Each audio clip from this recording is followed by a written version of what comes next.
Okay.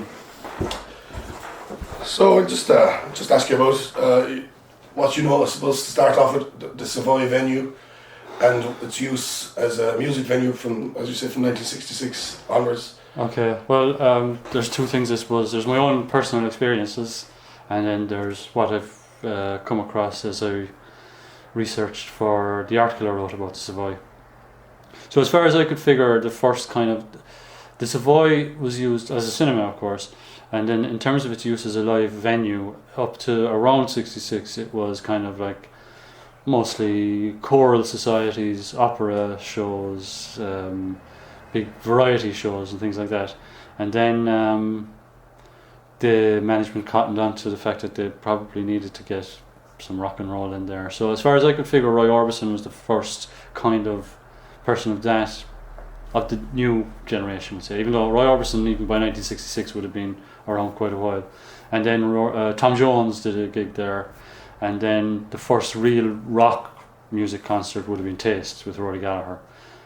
And without having access now, without looking at my notes and whatnot, I think that was 1970, could be 71. Yeah. So that's where the rock music started in the Savoy. Mm-hmm. Rock music always had a bit of a tense relationship with the Savoy as well, you know, because it was an old venue and it was run by people maybe of a previous generation, and they didn't like people standing up, which was a problem for rock music fans.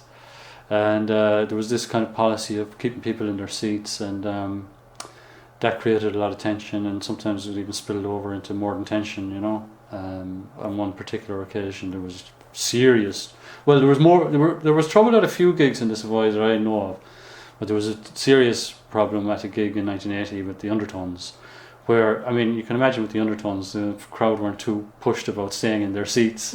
You know, it was a crazy idea that they might even stay in their seats. And there was a lot of trouble between the security people and some of the fans on one side of the venue. Now, funny enough, the Savoy was so big that myself and my buddies who were at that gig, we were at the front over at the other side of the venue, and we had a whale of a time, and we were jumping up and down. Nobody bothered us because they were too busy with the fight that was going on. We didn't even know there was trouble going on at that gig until afterwards, you know.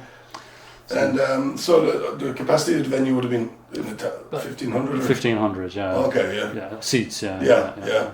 And who were the owners of the venue at the time? Or? Oh, well, going back earlier times, I'm not sure. See, the Savoy had a checkered history, and there were lots of times where it was felt it was in danger of closing. And I think in 75, it was about to close. In fact, it did close. And there was a big night with Jack Cruz, who did these variety shows. He actually was a former manager of the Savoy. So they had a big night. This was it, the end. And the manager at the time, John Likely, locked the doors, and the Limerick leader was saying, "Okay, that's the last time those doors have been open or locked," you know. But then, because it looked like the owners, who were the big cinema group, Odeon or someone like that. It looked like while they were closing the Savoy for business, they weren't interested in selling. But after a little while, some dealings took place, and two local businessmen, Tony Amara was one, I can't remember the name of the other off the top of my head, they bought the premises, and then they relaunched it in late 75, I think, with a Maureen Potter variety show. And then they got back into business with live music. Right, so there was a large swathe of different types of music played there, or was it generally rock at the time? Well, rock would have been more the exception, I suppose, but it got more commonplace, of course, as the 70s wore on. Full range, really, you know, from variety shows, cabaret style shows, I suppose, trad music. Well, trad music with the kind of the new revived folk music, like the Bothy Band and later Planksty. The Johnstons, there was a Limerick guy in the Johnstons, actually, a guy called Mike Maloney. They were very big at one time. So you had the folk music, then you had the rock gradually coming in as well. But as I said, the Savoy, everybody loved the Savoy. The youngsters loved the Savoy, their parents loved the Savoy, their grandparents loved the Savoy. The Savoy was just a beautiful place. Everybody loved it. So we all loved going to gigs there. But I always felt that the Savoy wasn't really a venue for rock music, but it was the only venue of that size really in the city. Yeah. So, talking about it as a venue for rock, but what else was? I'm kind of studying a bit on the show bands in a sense, but that none of that was ever kind of in there, was it? Not on a regular basis, as far as I can see. There was a few big shows where some of the show bands were involved. I think I think the first kind of popular music event, now that I think of it, might have been kind of Joe Dolan and the Drifters, actually. And then there was a few show bands. There was a local one called the Berwyn Show Band was on that bill, I think, and a few, maybe a couple of beat groups, which was coming up as well. The beat, I don't know how you define the beat music, but it was kind of like a version of rock and roll, that was maybe a bit more hip, as the word would have been, Yeah. But there wasn't ever a regular show band, as far as I could see anyway, a regular show band kind of thing that was in the county. They would have been played, the show bands would have been out in Drumkeen and Ula and places like that, out, a few miles outside the city. We were a bit more sophisticated. But, do you know how old, or the first time that there was concerts there, or there was in the Savoy, or how far back does it actually go? The Savoy itself? I think Savoy was opened, was it 1919? I mean, I could find out very quickly, it was opened as a cinema, the first event, we'll say, that took place there was a film, Brewster's Millions was the film, which was remade in the 80s with Richard Pryor. Little nuggets there for you. So I mean, and my first experience of the Savoy would have been as a cinema. I think it was Snow White when I was probably about 8 years of age, and I saw Jaws in there. I think Star Wars might have been in there, or that might have been in the Carlton. But so it was a cinema really, and I suppose the live shows then was an extra, Yeah. So great people came to the Savoy. Paul Robeson, he was one of the great singers of the 20th century, sang at the Savoy. Fritz Kreisler, whose name isn't that well known now, but he was an amazing classical violinist and quite popular, very popular in his time. I mean, he filled the Savoy no problem. Like one of the greatest musicians, like in the history of music, he played in the Savoy. There's others as well that I'm just not thinking of, and of course I wouldn't be as familiar, obviously, with that early period as I would be with what's happened in my own lifetime, in my own experience of going to the Savoy. So, talking about your own experience there, like you mentioned Rory Gallagher and a few more there, but could you elaborate again on who else came through there, just for the sake of it? Sure, yeah. Well, my own first experience at the Savoy as a music venue was my very first gig actually that I ever went to as a kid. I was 14 and I went to see Horselips, and which was a classic thing for children of that, youngsters of that generation. Outside of Dublin, Horselips would be the first real rock band that you'd see live. That story is so commonplace amongst people who would say between the ages of 50 and 60, I suppose. And you have a Limerick connection with Johnny Feen there. Johnny Feen, yeah. Horselips was just a real special thing, and they were a very significant band, beyond the quality of their music, insofar as this thing that they did, and I comment on that in my article about Savoy, this thing where they amalgamated tradition with rock, and Irish youngsters of that generation would have been very split. You had your Irish tradition, and then you had modernism. And Irish tradition was old stuff, and modernism was all UK and USA. And then Horselips kind of had this thing where they put the two things together, and all of a sudden it was cool to like Irish tunes, and they delved the ancient history of Ireland was part of their their thing. And it was really important, I think, just even for the psychology of that generation, Yeah, they opened up a new door for people to investigate into the folk world, then apparently afterwards. Yes, and they could well be the reason why bands like the Bothy Band and Planxty were able to fill the Savoy and other big venues, because Horselips brought in a generation into appreciating tradition. Now there was a lot that wouldn't have gone that step from the rock thing into the folk thing. But then there were a lot that kind of did make that transition and appreciated both sides of it. There was a huge folk revival then in the early 70s from England and Ireland. Oh yeah, and Fairport Convention, for example, played in Savoy a few times. Then you had, as I mentioned a few times, Johnson's, Bothy Band, Planksty. They'd be the big ones, I suppose. There were probably others. Steel Ice Band, they played in the Savoy. There was a lovely band who are not as well known now as they were, and the Tiernan Oak. That was Sonny Condell, who later was in Scullion and still around doing his own stuff. They were very popular. I mean, they again did gigs in the Savoy, several gigs in the Savoy. I was too young for that now. I mean, as I say, that was all like early to mid 70s, and then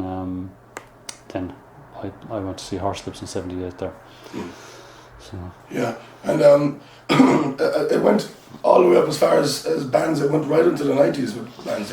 Yeah, well, okay, like after that, 1970. Yeah, I just mentioned, I mentioned Paul Robeson and Fritz Kreisler, and then the modern equivalent, say, that came to the Savoy would have been Eric Clapton. He was kind of like the rock guitar god of his time, and it was a real surprise when he came to the Savoy. And an interesting thing about that, and an interesting person to look at, is Brendan Murray, who managed the Savoy. Clapton played in the Savoy in '79, right? Murray said in 1977, it was in the paper, that he was lining up Eric Clapton for a gig in the Savoy. Now, I was only very young at that time. I don't remember that, but I can imagine that people, and Murray was a young man, like he was only in his early 20s. I can imagine the people who were saying, for God's sake, he's bringing Eric Clapton to the Savoy. This guy is a joker. Like. But that didn't work out in '77. But sure enough, in 1979, Clapton came to the Savoy. It was a huge thing. It's hard to appreciate now, and I don't know what the equivalent would be now. But Clapton did this tour. He didn't just play in Limerick. He played in smaller towns like Kilkenny, Dundalk, Sligo, and that was a first. And looking back, what it probably was a rehearsal tour with a new band. And that became something. Roxy Music played in the Savoy under the same kind of idea. I think it was a rehearsal gig. It was their first gig of a big tour. And Def Leppard later on, Rick Wakeman. All of those people, they played gigs in the Savoy, and they might have kind of regarded it as rehearsals almost. But I mean, it was fantastic for us to be able to see these people in Limerick. It was amazing, really, Yeah. Another man I think that played there quite a lot was John Martin. Did he come through? Yeah, oh God, yeah. I only saw him in the theatre once, and it was just amazing. It was 1981, I'd say. He had just released the album Grace and Danger, which has that great song. What do you call it? God, I can't even remember the name now. Hurt in My Heart, is it? Hurt in My Heart. Oh, there's loads of great songs on it. That's not the one that I'm trying to think of, but sure, it doesn't matter. But he had a beautiful band at the time. That album was one of his best. He had a great band with him. There was big support for that gig. I mean, a lot of people wouldn't even know who John Martin is now, but he was like, he was never a chart material guy, but that was a great night. He came back several times solo. Played in the smaller venues in the Savoy complex, which we should talk about as well, because the Savoy wasn't just the big theatre.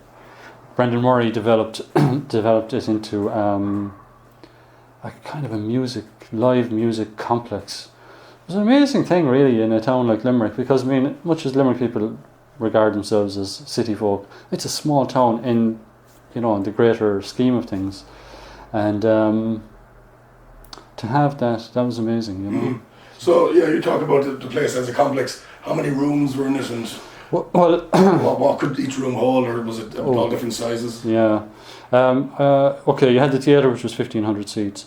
Then, as Brendan Murray developed the place for different purposes, it had different stages or different phases. I think the first non-theatre part of the complex that I was in was a venue he developed called the Pits, PITZ, which he uses kind of like a jazz club, and not just jazz, but it had that kind of feeling of a kind of jazz cellar kind of vibe, and I think that was in what would have been the lobby of the Savoy, almost, if I recall correctly. And then there was the Pink Elephant Bar, which was a bar at the front of the Savoy. That was more commercial premises, we'll say. They ran video screens and stuff like that when video was very new. And then the main non-theatre venue it developed was the top floor.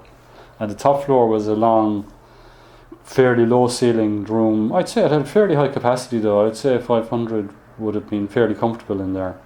And that became the main venue. The theatre gradually became less used. And he used the top floor for most of the gigs. Okay. Yeah. And I suppose, compared to today, it was quite an innovative place, like as far as venues go, because even today there's not a place like that in the city, I suppose. Well, from your venues, you know. Yeah, well, I mean, we're very lucky that we have Dolan's. Yeah. Dolan's has something similar going on actually now, because I was at a gig there a couple of months ago. It was all local bands. Steamboat, the record shop, had this night to celebrate the opening of their new shop, and it was 8 local bands, and there was the Casbah, which is kind of adjoining Dolan's. There was the Warehouse. Although it was just those 2 venues that we used, but as you know, there's a venue upstairs as well. So there's a feel of that actually about Dolan's, and you know, I mean, we were lucky to have it because, you know, when the Savoy closed. No, I actually left Limerick in '89, which was just kind of around the same time that Savoy closed. But there was a hiatus period where there was really very little for rock music in town. There was a couple of pubs. I'm just going to let that run. Yeah. There was a couple of pubs that had rock music, and there was no real music venue in town, as far as I can recall, until Dolan's opened, which was. Well, there was of course the Royal Cinema up on Cecil Street. They ran gigs, and that was all during the period that I wasn't actually living in Limerick, so I don't have much. Okay. But Cranberries played some of their big gigs in there. And also, I think. Wasn't where we are now underneath here in the granary? Wasn't that a kind of a spot for a while? Yeah, well, it's always been more of a nightclub, I think. But again, it might have been during a period I was away. I was at one gig down here, but it was in more recent years. Well, it's probably 10 years ago now. The Violent Femmes. I don't know if you know them. They played a gig here. It was out of the blue, and down in the I can't remember what the nightclub was called at the time, but it seemed to be just a once-off. Yeah, they had a few gigs. I went to see Lucky Dube, who was this who subsequently was killed. He's a South African kind of reggae artist, but he played here downstairs here. And were there other gigs? Were you at a bunch of other gigs here. Yeah. But I remember, well, my own father used to go to lots of gigs and play down in the long. In the granary itself, where that was called Schooners. Schooners, was it? Yeah. Well, it was when it opened first, I think. Yeah. Anyway, a bit of the old trad and folk music went on down there, I think. Yeah. I think my brother was in a band called the O'Malley's, and I think they played down there a few times. They were more. Do you know the O'Malley's? I do. Yeah. Yeah. They started off as a fairly straightforward trad stroke country type band, you know, and.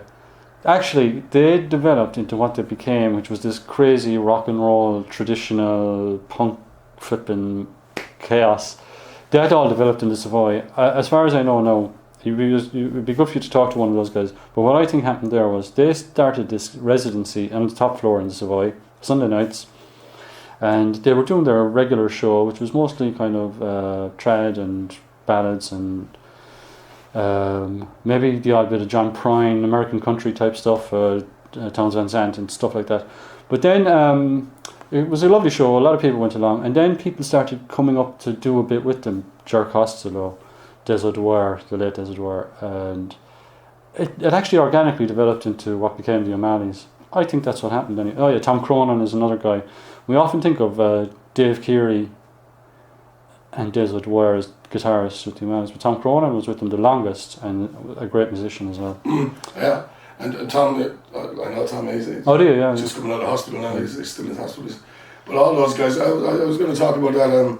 Any other local bands who were so prevalent when back in the 70s and 80s when other bands like that was there. Okay, well for me the first local band I ever saw was a band called the IOUs. They supported Horselips. Not at that first Horselips gig, would have been the second or third.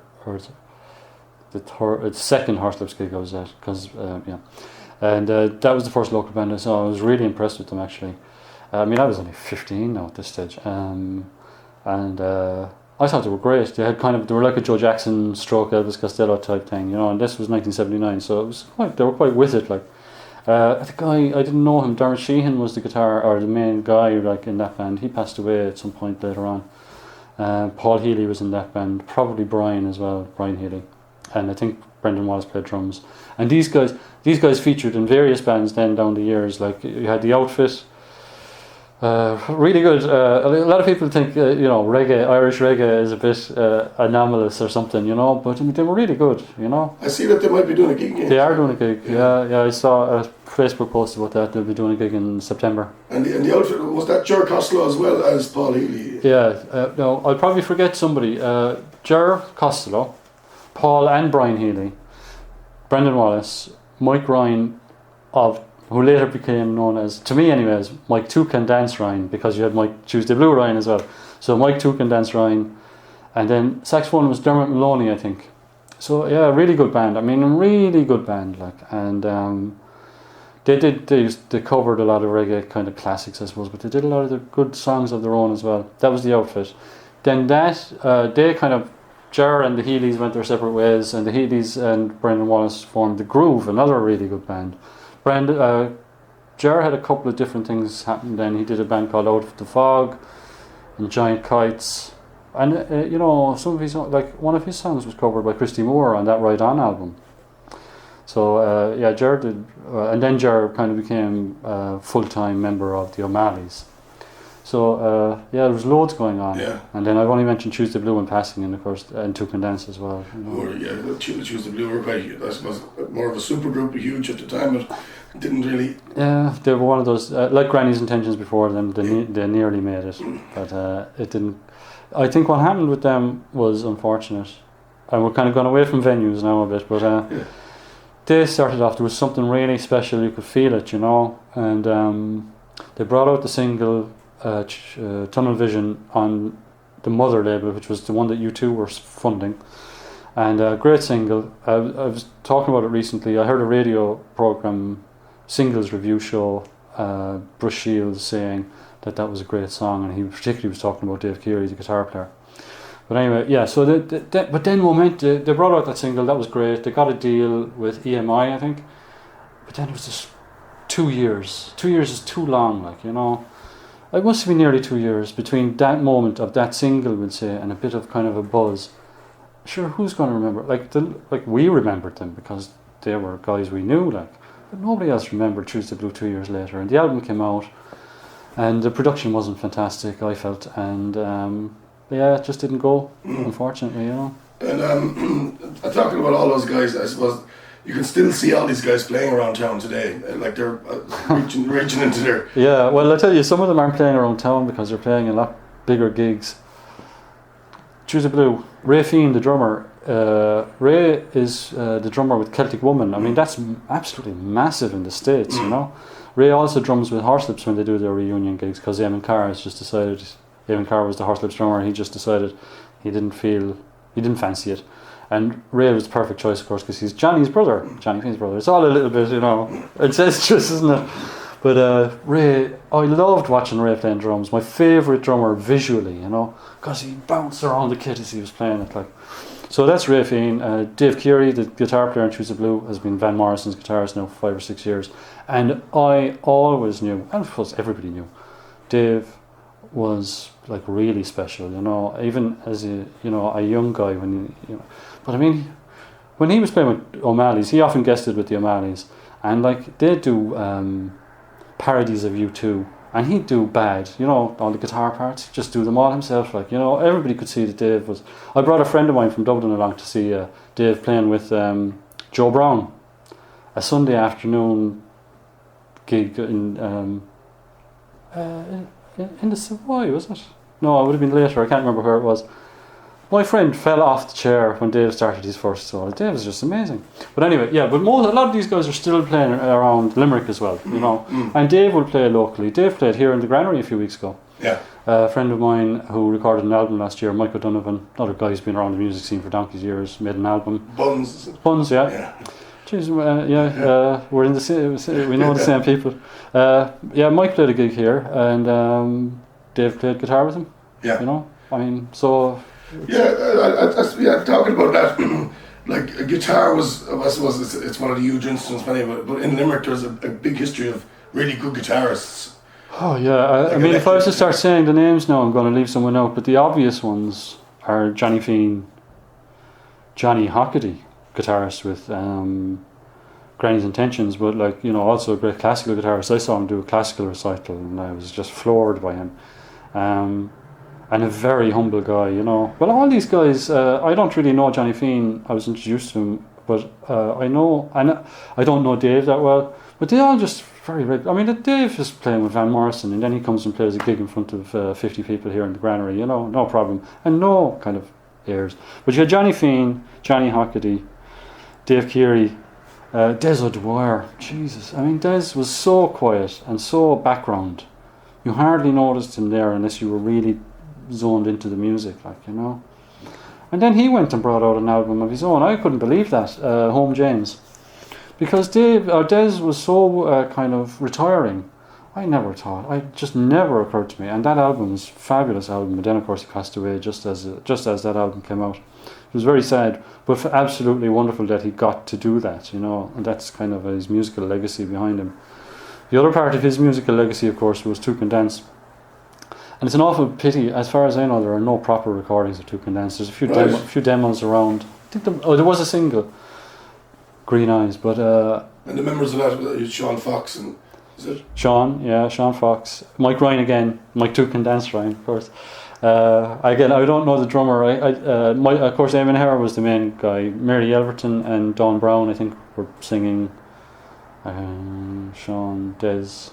That's all and Eamon Hare was another one. Yeah, he's still going to. Yeah, and he's got something going himself and John Steele, I think, called The Flag Listeners, and they have an album coming out later on this year. That's right. Sean was in that as well, I think. Probably, I presume. Yeah. So all those guys, that circle is still going strong. You know? Yeah, but like one thing I must say as well, I don't know now, Matt, we're probably strayed away from what you. I'm looking for vendors and musicians. Well, look, if you. I don't know if you're coming up to the current era, but like I was saying again in this record club thing that I was presenting at, I just look back at that era, particularly 86, 87 to 89, with all those bands, The Groove, The Outfit, Took and Dance and so on, and Tuesday Blue, and loads of 16 Tons of Jive, and there's just loads. I look back at that really fondly, you know, it was fantastic. I'll tell you now, there's as good or better stuff going on in 2017. That gig I was at a couple of months ago, and like the gig I was at a couple of months ago was 8 local bands, right? Among the ones that weren't playing, Windings weren't there, Proto Baby weren't there. That kind of folk rock band that are very big. What are they? They're really big. Iron Mountain. No. They're really popular. They're playing flipping festivals and everything. Anyway, I can't remember their name. There was 4 or 5 of the best known acts in Limerick that weren't at this particular gig. And it was amazing. I mean, the quality was fantastic. You had the Foxjaw, who were a great band. Bleeding Heart Pigeons, their album was amazing. A guy called Niall St. James, do you know of him? He's kind of like a soul type singer. Oh, yes, yeah. I'd say he's going to be huge. Like, you know, if he gets the breaks, I mean, you know... Well, the music, it's a fickle game. The business is very strange now, isn't it? The music business. But I'd say he could do something, because he just knocked us out. And I was there like with my 2 boys. One is 20 and one is 17, and they were equally taken by the whole thing. Yeah. Like one of them has a poster for that gig up on his wall at home. Yeah, so it's a new breed for him. Yeah, they'll remember. Like, you know what's wrong with now, for me. I'm not 20 anymore. That's all that's wrong. Yeah. Other than that, it's just as good. Like it's still there. Yeah, it really is. The Limerick. And I often ask the question, you know, and I've asked it on Facebook posts, because I'm a bit of an evangelist about the music scene in Limerick. You know, are there similar scenes going on in Galway and Waterford and Sligo and Cork? I know Cork is a fantastic town for music. Yeah, Cork and Dublin. Cork and Dublin would be. Yeah. But it just seems that what's going on here at the moment, is as exceptional as that period in the mid to late 80s. You know. But you'd hope that there'd be. I suppose there's lots of support, but what's coming out, I think should be supported a lot more by maybe with people with money or whatever else. But it seems to be a fickle game that there's no comeback with making money from the scene. So no. I mean, you look at Windings, right, and luckily for most of those guys, I think they're making their living in music one way or another, you know, teaching and whatnot. But like a band like that, they should be making their living from the band, you know. But sure, that band is probably costing them money, you know. Oh, it would be, yeah. Well, I know that. You know, if you add up person hours put into it and costs of recording and all that, and they're an amazing band. Yeah. I mean, they're one of the best bands you'll hear anywhere. Like. They've won awards and all that. I mean, I just mentioned Ironmount. That's my own band. I play with them. Oh, right, We've done a record deal and the whole lot, but it's left to centre underground music. But it's heavy. But you know, it's not everyone's cup of tea, but it's a formula for us. But like we're with, and you just talked about Tuesday Blue, 2 years, and I'm with a band now. I'm a full-time musician, but the lads in the band aren't. You know, they've got families.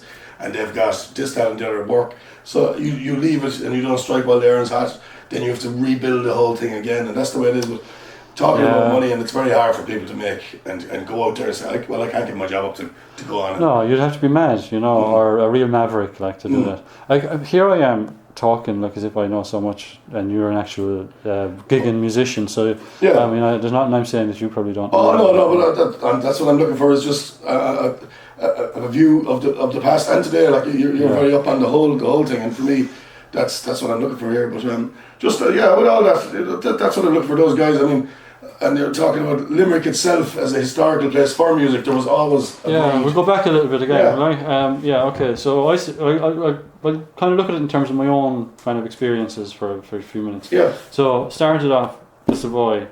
The next thing was the Glentworth, which because I went in, things happen, you know. A guy called, you know of him, Freddie White.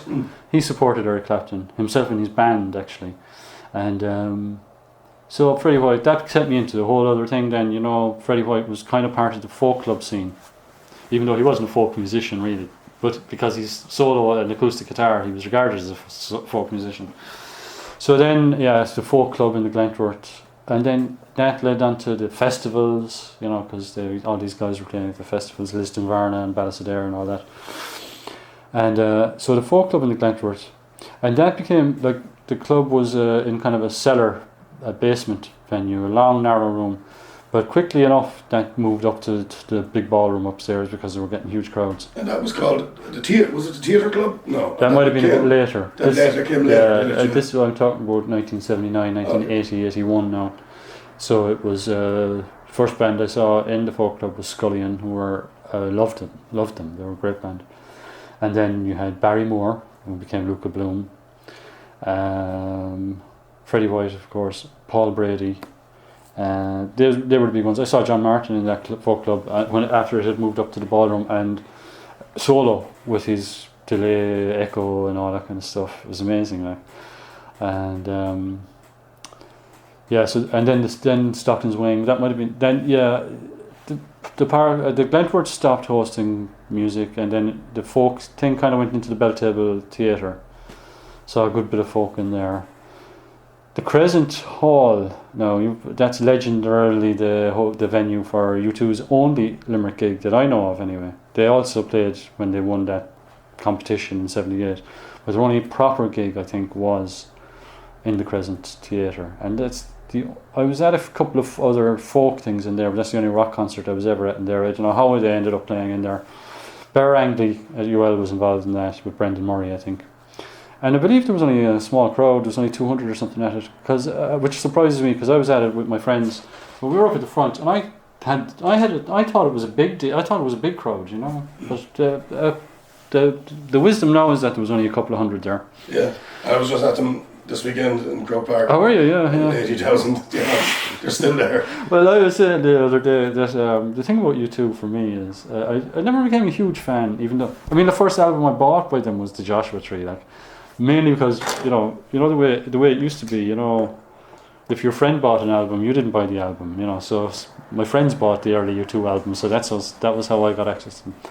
But the thing about U2 for me was they came along in '79, and Dave Fanning was playing their demos, and then they were going to record their first single, and they had this thing where Fanning asked the public to decide what the A-side should be of 3 tracks, and then they brought out U2 3. And if you listen to it now, it sounds grand, but you don't think like this is going to be the biggest band in the world. And what it was they had this thing called the X Factor, which has been is now an abused term, of course.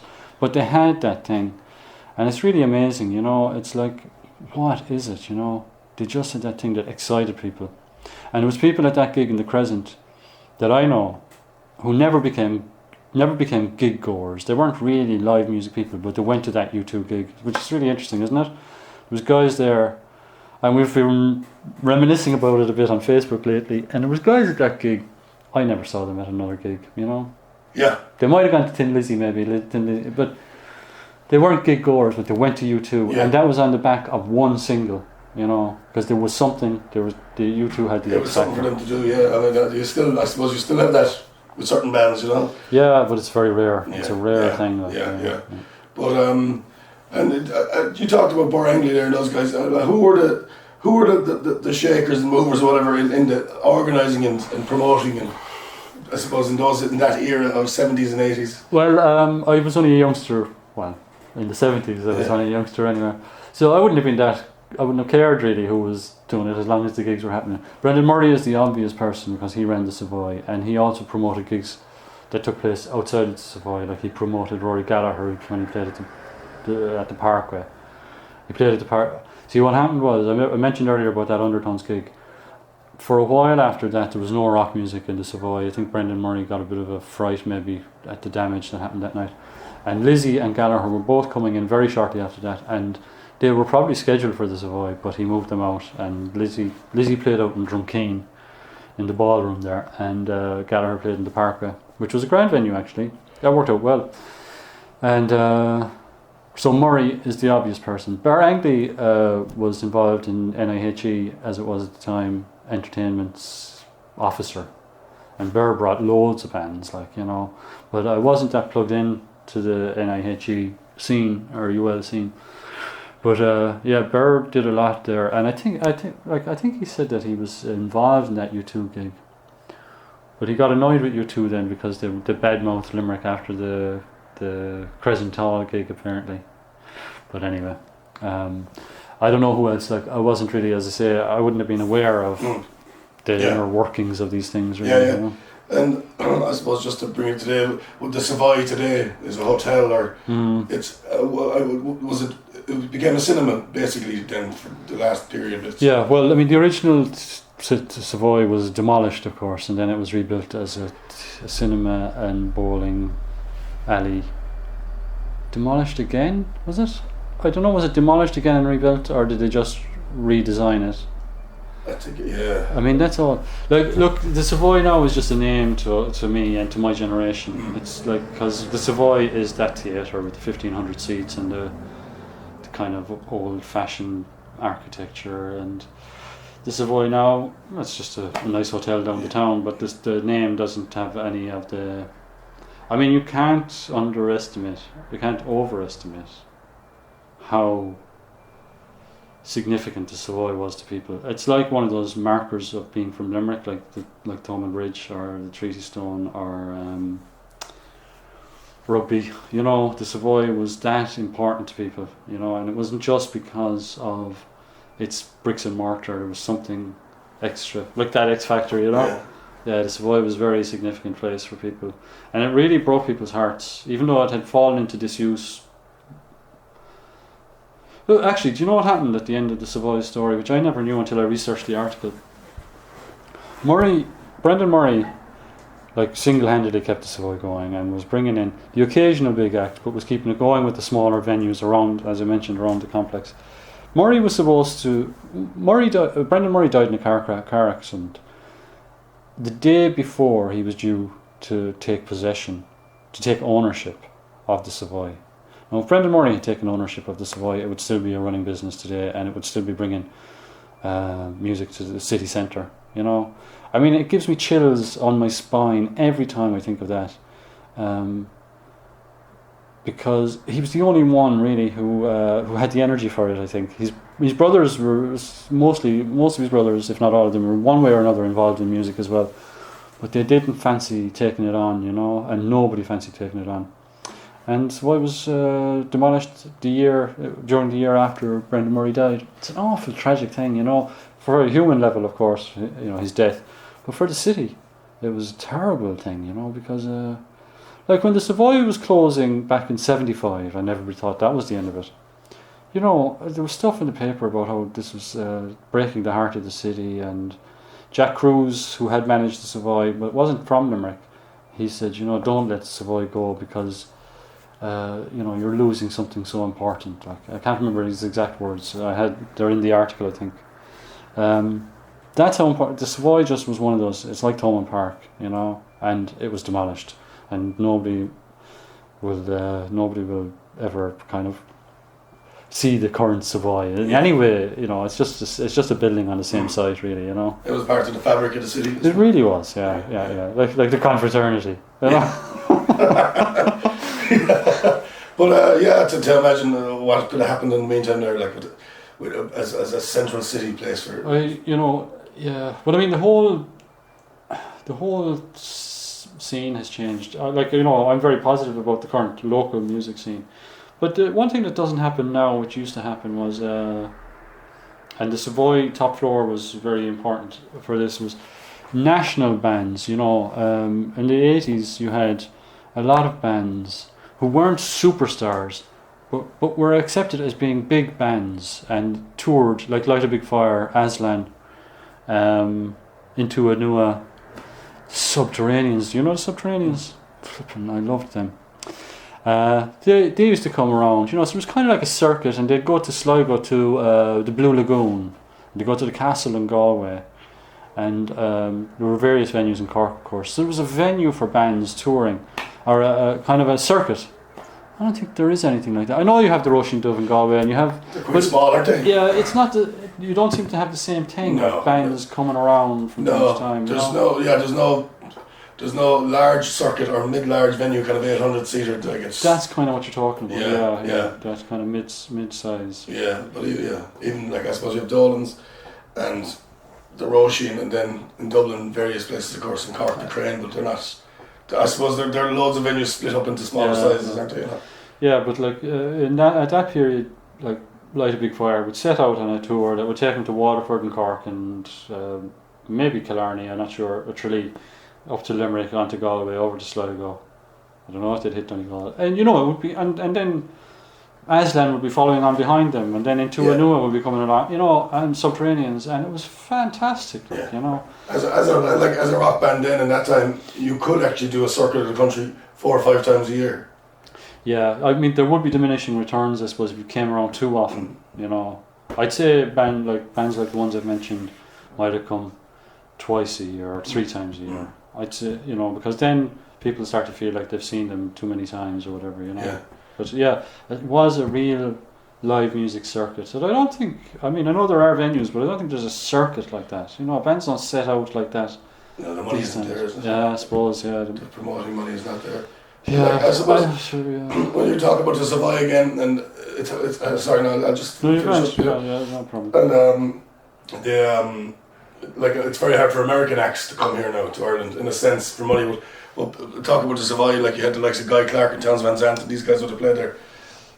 I never saw Guy Clark. I'd say if Guy Clark might have come during the period that I was out of Limerick, and Townes Van Zandt. Of course, Townes Van Zandt recorded in Limerick as well.